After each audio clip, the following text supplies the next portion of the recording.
to Robin's house.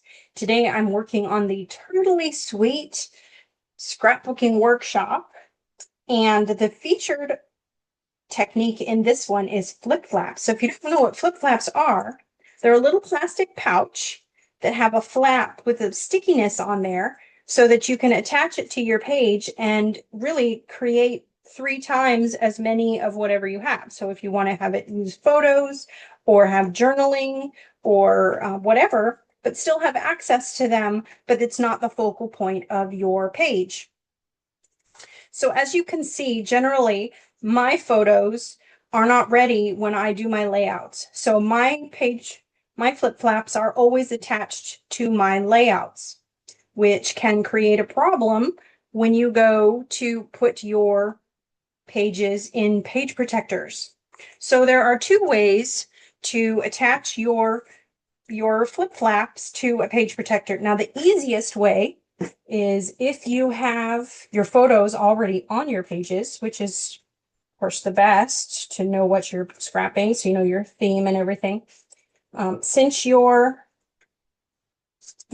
page down into the page protector nice and tight. And then what you're going to want to do is take that sticky back off your flip flap and then carefully align your flip flap on your photo or the photo mat. It depends on it. This one is intended to put a photo on top of a white border. So you can gauge where it's going to go by lining it up so you can see the white border. Tuck that under and attach it to your page. And now you've got the nice white border behind the flip flap that you can actually see with the flip flap there. The second way to attach the page is how I do it, because mine are always attached to the page. So this way you need a stabby tool. You need a squishy mat to stab through. You need a metal ruler, a X-Acto knife, and a cutting mat. So the first step is, again, to get your page nice and cinched down, and then find that corner crease of your flip flap and put a little stabby tool dot there. And then we're going to remove the page from the page protector. I'm going to take this foamy tool and I'm going to make these dots more stand out. I want them to be nice and round so that I'm not just creating a slit. I feel like when you create just a slit, your page could tear. So now I'm going to put in that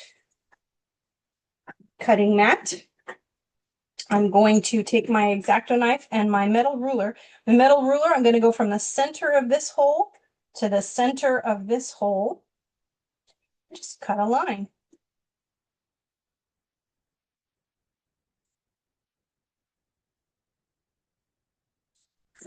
Make sure it cut. And now it's ready to put your page back in. So it's always a little tricky when sliding your page back in. Oh, and the other thing is to make sure when you do this that you know left or right which page your thing is on, because I have definitely cut slits on the wrong page before. So feed that in. And then as you get closer to that slit, you're going to want to feed the flip flap through the slit. You kind of have to go a little bit past it in order to catch it. And then when you're all finished, get it all nice and snug, and then pull your flip flap up, tuck that page protector behind the flip flap. And now you have your interactive flip flap on the outside of your page protector. So I hope that was helpful. Thank you so much for watching. Happy crafting.